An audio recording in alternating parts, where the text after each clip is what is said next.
ကဘာဆိုတာဘာကိုပြောတာတုံးလို့ဆိုလို့ရှိအခုဘုန်းကြီးတို့တွေနေထိုင်တဲ့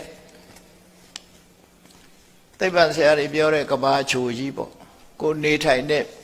ဟောဒီမြေလွှာကြီးပေါ့နော်ခုအလုံးကလည်းလက်ခံထားသလိုဖြစ်နေပြီပေါ့ကဘာလုံးကြီးတွေ့နေကြမှာပေါ့နော်နိုင်ငံတွေအားလုံးဟာအဲ့ဒီကဘာလုံးကြီးပေါ်မှာရှိလူပြည်ရှိတယ်ကျွန်းကြီးလေးကျွန်းပါတယ်တိုက်ကြီးတွေပါတယ်အလဲဘောကမြင့်မို့တောင်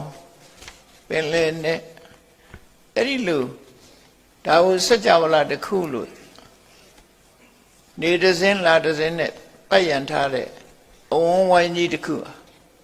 စัจ java လာတစ်ခုဖြစ်တယ်အဲ့လိုစัจ java လာပေါင်းအနန္တလို့ဆိုတယ်စัจ java လာတထောင်ကိုသုလနိကလောကဓာတုလို့ခေါ်တယ်အဲ့ဒါလို့စัจ java လာ1000ကိုမဇ္ဈိမိကလောကဓာစัจ java လာဂရေတသိန်းဒီလိုဆိုတာတွေရှိတယ်မြတ်စွာဘုရားဖွားတော်မူတဲ့အခါမှာအခုလိုကဘာမြေကြီးပေါင်း1000ဟာငရင်လှုပ်တဲ့အခါမှာတပြိုင်နဲ့လှုပ်တယ်လို့ပြောတယ်နော်တပြိုင်နဲ့တုံလှုပ်တယ်ဘုရားပြိဋိဘံဆန်တဲ့အခါမှာလည်းပဲတပြိုင်နဲ့တုံလှုပ်တပည့်ဆက်ကြဟောတဲ့အခါမှာလည်းတပြိုင်နဲ့တုံလှုပ်တယ်အဲ့ဒါကြောင့်ဘုရားနဲ့ပတ်သက်ပြီးတော့ဒီစัจ java လာ1000ဟာဇာတိခေတ်လို့ခေါ်တာမြတ်စွာဘုရားမွေးဖွားတဲ့ဧရိယာကြီးပေါ့နော်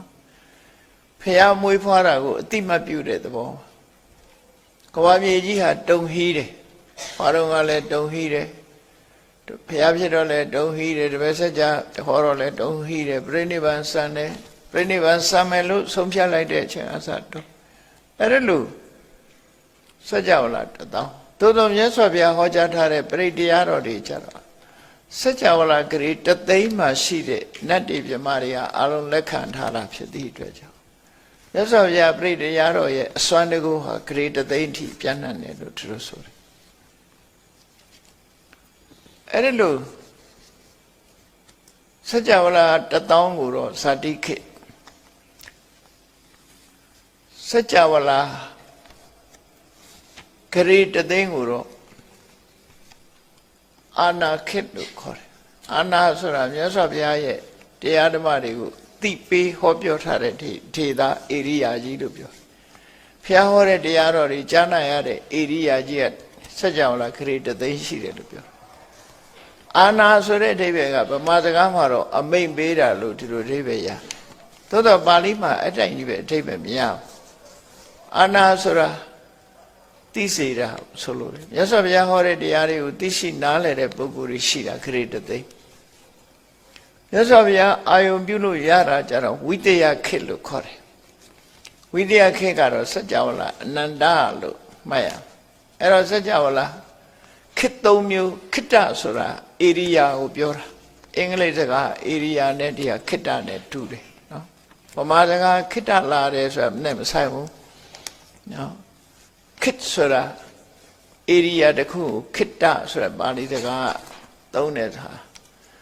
အဲ့တော့မြတ်စွာဘုရားဖွားတော်မူတဲ့ဧရိယာကြီးကိုဇာတိခေတ္တပေါ့ဇာတိခေတ်အဲ့တော့ဗမာစကားနဲ့ဟိုဟာတွေကလွဲမှားတဲ့ဟိုရင်းပေါ့မတူညီတော့အဓိပ္ပာယ်လွဲမှားသွားတယ်အခုခေတ်ကျတော့ခေတ်ဆိုတဲ့စကားလုံးသုံးပြန်တဲ့အခါကျတော့အချိန်ပိုင်းဆိုတဲ့အဓိပ္ပာယ်ရောက်တယ်ခုခေတ်လူငယ်တွေခုခေတ်လူကြီးတွေနဲ့ပြောတာကြတော့အဲ့ဒါအချိန်ကိုပြောတာအခုပြောတဲ့ဇာတိခေတ်ဆိုတာဧရိယာကိုပြောတာတော့မှတ်ထားတာမန်ခေတ္တလို့ပြောလို့ရှိရင်တော့လေခွင်းစိုက်ပျိုးတဲ့ဧရိယာလေးတစ်ခုကိုခေတ္တလို့ခေါ်တယ်သူ့လေယာငါလေယာအဲ့တော့ပါဠိစကားလုံးကိုယူပြီးတော့သုံးတဲ့အခါကျတော့အဓိပ္ပာယ်တွေမျိုးစုံထွက်နေတယ်ပေါ့နော်အဲ့တော့ဇာတိခေတ်ဆိုတာမြတ်စွာဘုရားမွေးဖွားတဲ့အခါမှာငရင်လှုပ်တဲ့ဧရိယာကြီးအာနာခေတ်ဆိုတာမြတ်စွာဘုရားတရားတော်ကိုကြားသိပြီးတော့လက်ခံထားကြတဲ့ဧရိယာအတိုင်းတာစัจ java လာဂရေတသိန်းကိုခေါ်တယ်ဝိတယခေတ်ဆိုတာမြတ်စွာဘုရားအာယုံပြုနိုင်တဲ့အနန္တစัจ java လာကိုဆိုတယ်အဲ့ဒီခေတ်သုံးပါးကို မှတ်သားကြရမှာဖြစ်တယ်အဲ့ဒီမြတ်စွာဘုရားပွင့်ပေါ်လာတဲ့အခါမှာဒီပွင့်ပေါ်လာတဲ့အခါမှာဒီကဘာကြီးဒီဗဒ္ဒကဘာကနေပြန်ပြီးတော့အဲ့ဒီအခုပြောခဲ့တဲ့ဇာတိခေတ်တို့အာနာခေတ်တို့ဝိသယခေတ်တို့ဆိုတဲ့အတိုင်းအတာဧရိယာကြီးဟာစัจ java လာနဲ့ရည်တွက်ထားတာဖြစ်တယ်ပေါ့အဲ့ဒီစัจ java လာဆိုတဲ့ဒီကဘာတွေဟာထာဝရရှိနေတာမဟုတ်ဘူးမီးလောင်လို့ပျက်စီးသွားတဲ့အခါရှိတယ်လေတိုက်လို့ပျက်စီးသွားတဲ့အခါရှိတယ်